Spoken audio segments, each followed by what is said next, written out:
Friends, अगर आप automotive industry में काम करते हैं, आप जानते हैं कि न्यू प्रोडक्ट डेवलपमेंट के दौरान हुई एक छोटी सी गलती फ्यूचर में आपको काफ़ी सारे इश्यूज दे सकती है।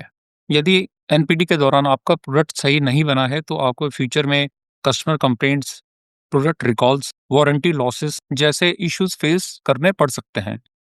और सबसे बुरा यह होता है कि ओईएम का जो ट्रस्ट है, वो आपकी कंपनी के ऊपर से उठ जाता है। इसलिए ऑटोमोटिव इंडस्ट्री में एडवांस प्रोडक्ट क्वालिटी प्लानिंग को एक इम्पॉर्टेंट टूल माना गया है और इसे ऑप्शनल रख के एक मैंडेटरी रिक्वायरमेंट बताया गया है।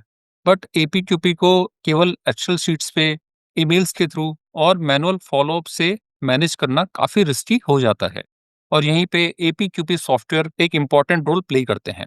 फ्रेंड्स, आज की अपनी इस वीडियो में हम इसी क्रिटिकल टॉपिक पे अपना डिस्कशन करेंगे। स्वागत है आपका करियर कॉन्वेंट के यूट्यूब चैनल पे और मेरा नाम है अजय कुमार रावत। और आज हम बात करने वाले हैं एपीक्यूपी सॉफ्टवेयर के ऊपर। हम जानेंगे एपीक्यूपी सॉफ्टवेयर क्या होते हैं, ऑटोमोटिव कंपनीज में एपीक्यूपी सॉफ्टवेयर की रिक्वायरमेंट क्यों आती है, यह कैसे वर्क करता है, इस सॉफ्टवेयर के की मॉड्यूल्स कौन से होते हैं और इस सॉफ्टवेयर को अप्लाई करने से कंपनीज को किस तरह के बेनिफिट्स देखने के लिए मिलते हैं। तो आइए अपनी इस वीडियो को शुरू करते हैं। आइए सबसे पहले समझते हैं कि एपीक्यूपी सॉफ्टवेयर क्या है। ये एपीक्यूपी सॉफ्टवेयर एक डिजिटल सिस्टम है जो कि ऑटोमोटिव कंपनीज को हेल्प करता है एपीक्यूपी प्रोसेस में। इस सॉफ्टवेयर के थ्रू कंपनीज एपीक्यूपी प्रोसेस के जो डिफरेंट स्टेजेस होते हैं, उनको प्लान, ट्रैक, कंट्रोल और डॉक्यूमेंट कर सकती है।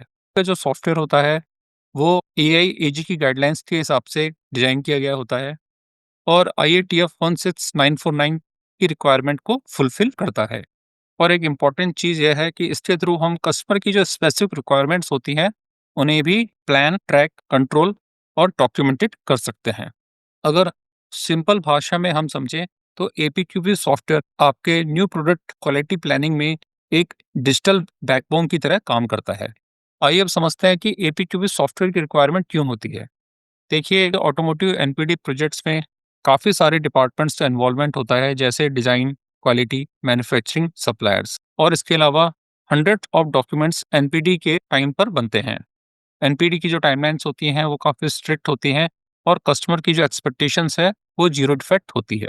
जब एपीक्यूपी को हम केवल एक्सेल सीट्स, ईमेल या फॉलोअप के थ्रू कंट्रोल करने की कोशिश करते हैं, तो हमें काफ़ी सारे इश्यूज देखने के लिए मिलते हैं। कस्टमर के द्वारा दी गई डेडलाइंस मिस होती हैं, हमें वर्जन कंट्रोल के इश्यूज अपने डॉक्यूमेंट्स में देखने के लिए मिलते हैं। एनपीटी के दौरान अगर कस्टमर का कोई ऑडिट होता है, तो वहाँ पे हमें नॉन कंप्लायंस देखने के लिए मिलते हैं। और सबसे बड़ी बात है कि पूरे प्रोजेक्ट की विजिबिलिटी वो काफ़ी पुअर होती है। तो जब इतने सारे इश्यूज हैं, तो इनका सॉल्यूशन होना ज़रूरी है। इसी चीज़ को सॉल्व करने के लिए एपीक्यूबी सॉफ्टवेयर्स बनाए गए हैं। आइए देखते हैं कि सॉफ्टवेयर किस तरह से हमारी हेल्प करते हैं।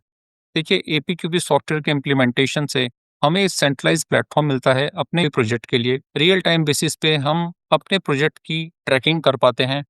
देखिए, इस सॉफ्टवेयर के होने से हमें जब भी हमारी डेडलाइंस मिस होती हैं प्रोजेक्ट में, तो हमें ऑटोमेटेड अलर्ट्स अपने आप ही मिल जाते हैं। सबसे इम्पोर्टेंट एक जो बेनिफिट है कि इस सॉफ्टवेयर में स्टैंडर्डाइज्ड टेम्पलेट यूज़ होते हैं, जिसकी वजह से हमारा जो टाइम है रिपोर्ट्स बनाने का, वो काफ़ी बच जाता है। और एक इम्पॉर्टेंट बेनिफिट ये होता है कि जो हमारा डॉक्यूमेंटेशन है, वो ओईएम के हिसाब से रेडी हो जाता है। आइए देखते हैं कि एपीक्यूपी सॉफ्टवेयर है, वो क्या कवर करता है। देखिए, एपीक्यूपी सॉफ्टवेयर को जो एपीक्यूपी के फेजेज़ हैं, उसी के हिसाब से डिज़ाइन किया गया है। इस सॉफ्टवेयर में फेज़ 1 में प्लान एंड डिफाइन प्रोग्राम की बात होती है। फेज़ 2 में प्रोडक्ट डिज़ाइन एंड डेवलपमेंट की बात होती है। फेज़ 3 में प्रोसेस डिज़ाइन एंड डेवलपमेंट की बात होती है। फेज़ 4 में प्रोडक्ट एंड प्रोसेस वैलिडेशन और फेज़ 5 में feedback, assessment and corrective actions की बात होती है। आने वाली स्लाइड्स में एपीक्यूबी सॉफ्टवेयर के रिस्पेक्ट्स में इन फेजेस को समझते हैं। Phase 1, plan and define program. देखिए, इस फेज़ में जो सॉफ्टवेयर है, वो मैनेज करता है कस्टमर रिक्वायरमेंट्स को, वॉइस ऑफ कस्टमर्स को, फीजिबिलिटी स्टडीज, प्रोजेक्ट टाइमलाइन को और रिस्क आइडेंटिफिकेशन को। और यहाँ पे जो हमें आउटपुट देखने के लिए मिलते हैं, वो होते हैं प्रोजेक्ट चार्टर और फीजिबिलिटी अप्रूवल। फेज 2 की बात करें, जहाँ पे हम प्रोडक्ट डिजाइन एंड डेवलपमेंट की बात करते हैं, तो सॉफ्टवेयर हमारी हेल्प करता है डिजाइन एफएमए में, स्पेशल करेक्टरिस्टिक आइडेंटिफिकेशन में, ड्राइंग रिवीजन कंट्रोल में, डिजाइन रिव्यूज एंड अप्रूवल्स में। और एपीक्यूपी सॉफ्टवेयर के होने से इस स्टेज में जो हमें सबसे बड़ी हेल्प मिलती है, वो यह होती है कि जो डिजाइन एफएमए का लिंकेज है, वो प्रोसेस एफएमए से पूरी तरीके से होता है। इसका मतलब यह है कि किसी भी तरह के डेटा की डुप्लीकेसी नहीं होती है। आइए देखते हैं कि software phase 3 process design and development में किस तरह से हमारी हेल्प करता है।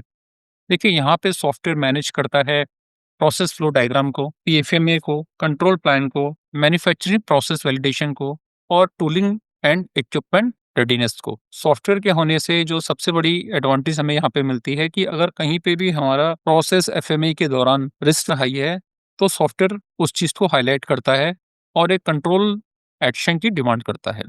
Phase 4 product and process validation. देखिए इस फेज़ में सॉफ्टवेयर हमारी हेल्प करता है ट्रायल प्रोडक्शन प्लानिंग में, एमएसए में, SPC and process capability study में, डायमेंशन लेआउट रिपोर्ट्स में और ईपैप डॉक्यूमेंटेशन में। सॉफ्टवेयर के थ्रू हमें जो एडवांटेज मिलती है वो यह होती है कि हमारा जो लेवल 3 का पीपैप है वो यहाँ पे तैयार होता है और कस्टमर के लिए जो हमारे प्रोजेक्ट की रेडीनेस है वो हमें यहाँ पे विजिबल होती है।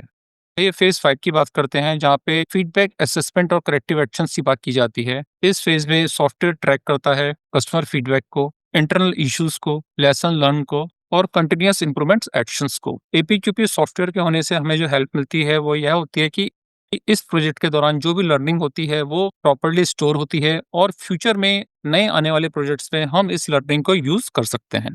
की मॉड्यूल्स इनसाइड सॉफ्टवेयर। आइए देखते हैं कि सॉफ्टवेयर में कौन-कौन से की मॉड्यूल्स होते हैं। Project management, DFMA and PFMA module, control plan, risk management, document control, change management, supplier APQP, PPAP management, audit and compliance. तो इस तरह से हम देखते हैं कि सारे क्रिटिकल जो मॉड्यूल्स हैं वो एपीक्यूपी सॉफ्टवेयर में कवर होते हैं और यही वजह है कि सॉफ्टवेयर के थ्रू हम ऑटोमोटिव में एनपीडी फेज में प्रोडक्ट डेवलपमेंट को सही तरीके से प्लान कर पाते हैं। आइए देखते हैं कि एपीक्यूपी सॉफ्टवेयर का यूज़ किन कंपनीज को करना चाहिए। ऑटोमोटिव ओईएम्स को इसका यूज़ करना चाहिए, टियर 1 सप्लायर्स को, टियर 2 और टियर 3 सप्लायर्स को और इसके अलावा टूलिंग एंड मैन्युफैक्चरिंग कंपनीज को भी एपीक्यूपी सॉफ्टवेयर का यूज़ करना चाहिए। बड़ी ओईएम जैसे कि Maruti Suzuki, Tata motor, Mahindra, Ford, Volkswagen सभी अपने सप्लायर से एक परफेक्ट एपीक्यूपी की एक्सपेक्टेशन रखते हैं और वो यह भी चाहते हैं कि एपीक्यूपी का ये कंप्लीट प्रोसेस है डिजिटली मैनेज हो ताकि फ्यूचर में प्रोजेक्ट की लर्निंग को दोबारा से यूज किया जा सके। आइए कुछ पॉपुलर एपीक्यूपी सॉफ्टवेयर देख लेते हैं जो मार्केट में बड़ी कंपनियों के द्वारा यूज किए जाते हैं। Siemens Teamcenter quality, SAP QM oblique SAP APQP module, ETQ reliance plates quality management, master control, I point quality, omnet system. ये कुछ पॉपुलर सॉफ्टवेयर हैं जो इंडस्ट्री में काफी ज्यादा यूज किए जाते हैं। एपीक्यूपी सॉफ्टवेयर का सिलेक्शन डिपेंड करता है कि आपकी कंपनी का साइज क्या है, ओईएम की आपसे क्या रिक्वायरमेंट है और किस तरह से आप इस सॉफ्टवेयर का जो इंटीग्रेशन है अपने ईआरपी या पीएलएम सॉफ्टवेयर के साथ करते हैं। तो इन सब चीज़ों को ध्यान में रखते हुए ही आपको अपने एपीक्यूपी सॉफ्टवेयर का सिलेक्शन करना चाहिए। एपीक्यूपी सॉफ्टवेयर के इम्प्लीमेंटेशन से जो आपको बेनिफिट्स मिलते हैं वो कुछ इस तरह से होते हैं। फास्टर प्रोडक्ट लॉन्च, आपका जो प्रोडक्ट लॉन्च होता है उस टाइमलाइन वो घट जाती है।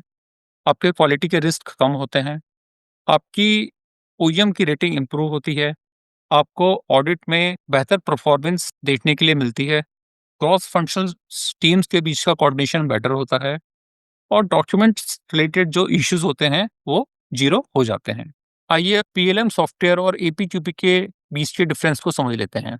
देखिए पीएलएम सॉफ्टवेयर जहाँ पे प्रोडक्ट डेटा पे फोकस करता है वहीं एपीक्यूपी सॉफ्टवेयर प्रोडक्ट क्वालिटी पे फोकस करता है। पीएलएम सॉफ्टवेयर का जो फुल फॉर्म है वो है प्रोडक्ट लाइफसाइकिल मैनेजमेंट, जबकि APQP software advance product quality planning के लिए यूज किया जाता है। पीएलएम सॉफ्टवेयर का जो स्कोप होता है end to end product lifecycle होता है, जबकि एपीक्यूपी सॉफ्टवेयर का जो स्कोप है वो न्यू प्रोडक्ट क्वालिटी प्लानिंग होता है। पीएलएम सॉफ्टवेयर का जो ऑब्जेक्टिव है वो डिजाइन और चेंजेस को कंट्रोल करना होता है, जबकि एपीक्यूपी सॉफ्टवेयर का ऑब्जेक्टिव न्यू प्रोडक्ट डेवलपमेंट के दौरान डिफेक्ट्स को और फेलियर को प्रिवेंट करना होता है। पीएलएम सॉफ्टवेयर का यूज़ डिज़ाइन, आर&डी और इंजीनियरिंग टीम के द्वारा किया जाता है, जबकि एपीक्यूपी सॉफ्टवेयर का यूज़ क्वालिटी और मैन्युफैक्चरिंग टीम के द्वारा किया जाता है। PLM software ISO engineering standards को फॉलो करता है, जबकि एपीक्यूबी सॉफ्टवेयर आईएटीएफ 16949 और एआईएजी की गाइडलाइंस के हिसाब से वर्क करता है। पीएलएम सॉफ्टवेयर डिजाइन कंसिस्टेंसी पर फोकस करता है, जबकि एपीक्यूबी सॉफ्टवेयर एनपीडी प्रोसेस और क्वालिटी रिस्क पर फोकस करता है।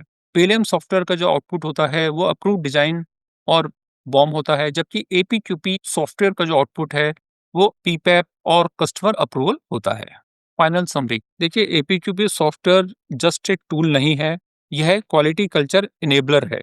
आज की ऑटोमोटिव इंडस्ट्री में अगर आप एपीक्यूपी सॉफ्टवेयर का यूज़ नहीं करते हैं, तो आपका बिज़नेस हाई रिस्क पे रहता है। अगर आप चाहते हैं कि आपकी कंपनी में ज़ीरो डिफेक्ट माइंडसेट हो, कस्टमर का कॉन्फिडेंस आप पे बना रहे और आपका जो क्वालिटी सिस्टम है, वो फ्यूचर रेडी हो, तो आपके लिए एपीक्यूपी सॉफ्टवेयर को इम्प्लीमेंट करना मैंडेटरी हो जाता है। फ्रेंड्स, मैं उम्मीद करता हूँ कि आपको आज की ये वीडियो काफ़ी इन्फॉर्मेटिव लगी होगी। इस वीडियो को लाइक कीजिए और अपने फ्रेंड्स के साथ शेयर कीजिए और चैनल को सब्सक्राइब भी कीजिए। आज के लिए फ्रेंड्स इतना ही। नमस्कार, धन्यवाद।